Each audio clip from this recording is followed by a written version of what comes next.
You're here in Washington. You are calling for a ceasefire. The U.S. is not. What is your message today here in D.C.?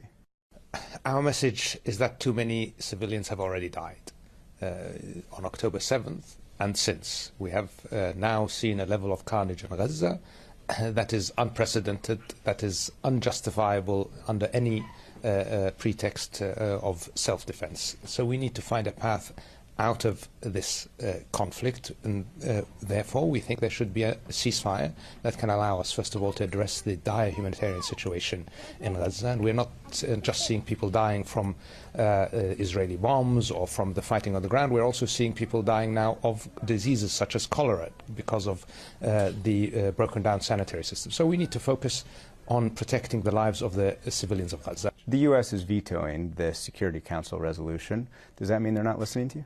Unfortunately, we are seeing a position that sees ceasefires as somehow a dirty word, and I honestly can't understand that. Usually what we see when there's a conflict in the international scene, we are always looking for a way to end the fighting. So we're very disappointed that the Security Council hasn't been able to take a firm position on that, and we certainly disagree with the US that this resolution doesn't deserve to go through. How will you respond to that? I mean, you're here chairing the Arab Islamic Ministerial Committee with a group of foreign ministers. What will you do concretely in response to be honest, what it sounds like the U.S. not listening? Well, I mean, we're going to continue to push this very important message that too many civilians have already died.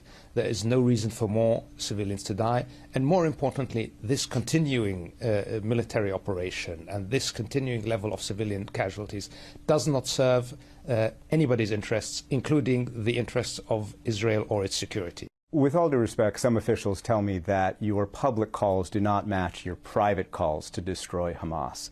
Why the dual message? There is no dual message. What we say in private and what we say in public is exactly the same, not just for the kingdom, but for all of the Arabs. I am very proud that what we are saying in public and private is the same.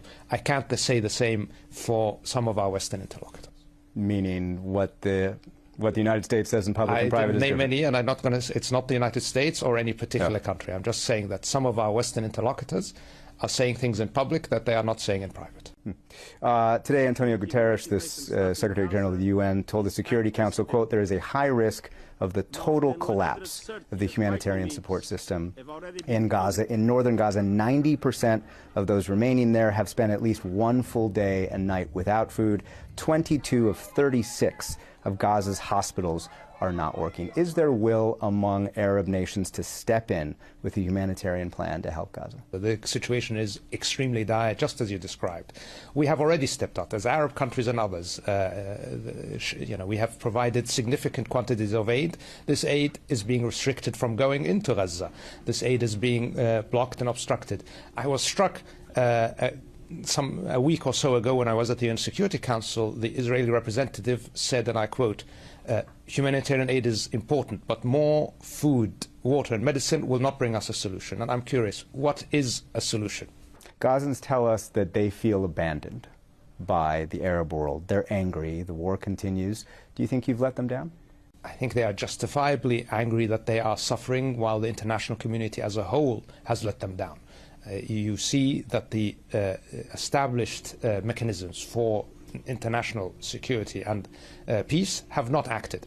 This is a failing of the entire international community. We all bear that burden. Are you worried that the Israeli Defense Forces are waging their campaign in a way that the region could be engulfed with a kind of extremism that would prevent your vision of the future to be prevented from actually being achieved? This is absolutely a critical concern that we have. These images of dead babies in Gaza, of collapsed buildings, just like the images of October 7th have been shocking to the Israeli public. The images since are shocking and infuriating, not just to Arabs, not just to people in our part of the world, but all over the world. It means that people are losing their trust, first of all, in the two-state solution. They're losing their trust in the argument for peace in our region, but they're also losing their trust in the international systems of security and legitimacy, and that, I think, is a danger to us all. And of course, there is the risk of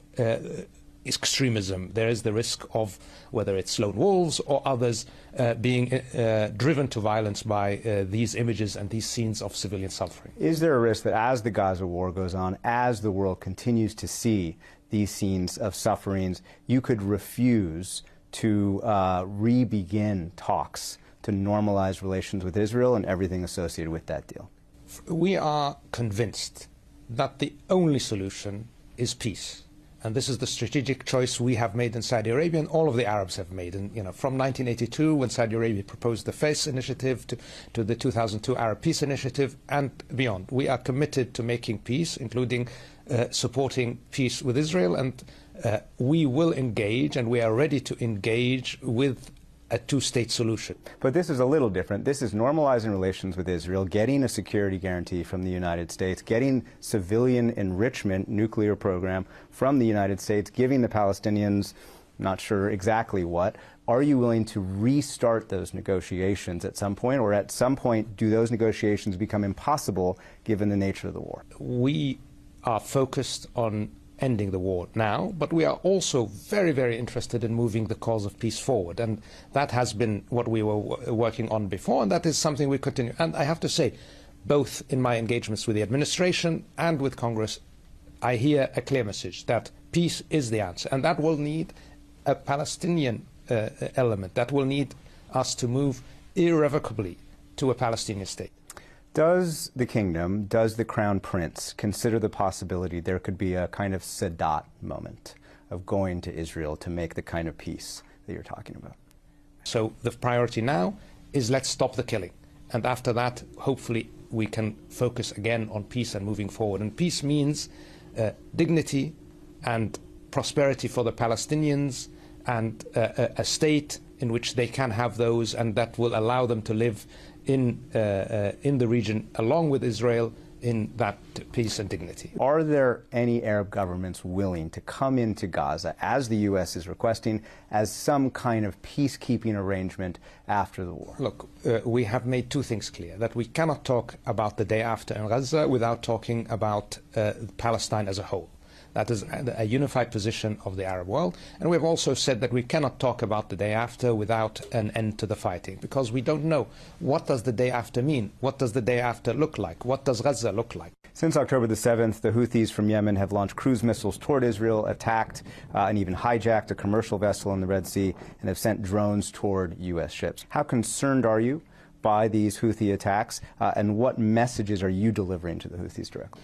Look, we are clear that escalation is in nobody's interest, and that's the message we are sending very clearly. We hope that we can focus on ending the situation in Gaza and the conflict. The risks of this conflict continuing and this conflict escalating and spiraling are significant and real. We are committed to ending the war in Yemen, and we're committed to a permanent ceasefire that opens the door for a political process. And we're going to continue to work towards that end, and we are very fully engaged in that. And I don't think that we're going to see a significant risk to that right now.